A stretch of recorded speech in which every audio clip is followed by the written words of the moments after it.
hayat yaşayış bu muydun son?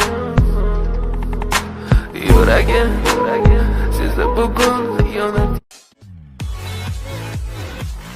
Mais avant tout, fais bouger la tête.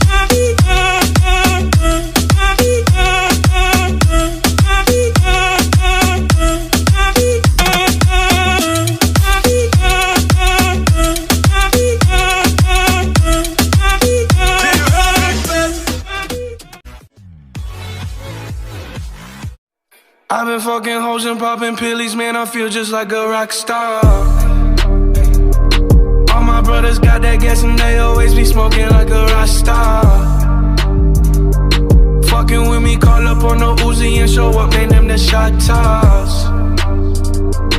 When my homies pull up on your block, they make that thing go grata-ta-ta.